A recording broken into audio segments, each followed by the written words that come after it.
তোমরা যারা নবোদয় পরীক্ষা দেবে তাদের জন্য একটা গুরুত্বপূর্ণ প্রশ্ন কি বলেছে দেখো, 100 এবং 300-র মধ্যে কতগুলো প্রাকৃতিক সংখ্যা আছে যেগুলো 15 দ্বারা বিভাজ্য, মানে 15 দিয়ে ভাগ করা যাবে। তোমরা বিভিন্ন ভাবে করতে পারো, সবচেয়ে সহজ ভাবে কিভাবে করা যায় দেখো।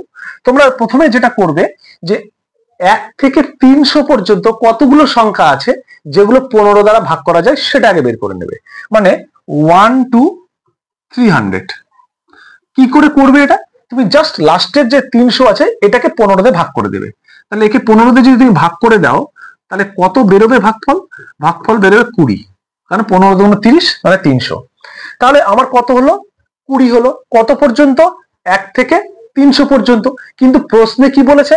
100 এবং 300-র মধ্যে, 300-র মধ্যে কিন্তু আমরা এখানে নিয়ে নিয়েছি 300 পর্যন্ত, হবে না। তাহলে আমাকে কি করতে হবে? 300-র আগে। তাহলে 300 পর্যন্ত যদি 20টা হয় তাহলে 300-র আগে কি হবে?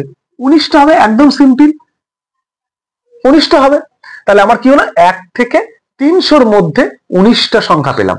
এবার আমাকে এখানে 100 এবং 300-র মধ্যে বলেছে, তাহলে প্রথম থেকে 100 পর্যন্ত তো নিতে বলেনি।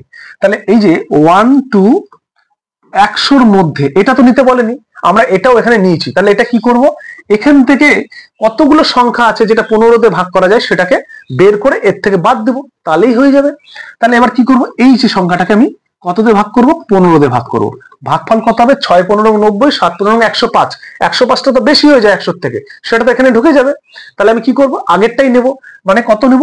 6 6 15 90। তার মানে 6টা সংখ্যা আছে যেটা 15 দিয়ে ভাগ করা যাবে। এই 6টা সংখ্যা কি হয়েছে? এর মধ্যে ঢুকে গেছে। আমি কি করব? এর থেকে বাদ দিয়ে দেবো। তাহলে বাদ দিলে কত হয়? 13 হয়। তাহলে দেখো অপশনে কোথায় আছে? অপশনে সি আছে সঠিক উত্তর। যদি তুমি বুঝে গেছো তাহলে তোমাদের জন্য একটা প্রশ্ন আছে দেখো, এই প্রশ্নটার সঠিক উত্তর কি হবে প্রত্যেকে কিন্তু কমেন্ট করে যাবে।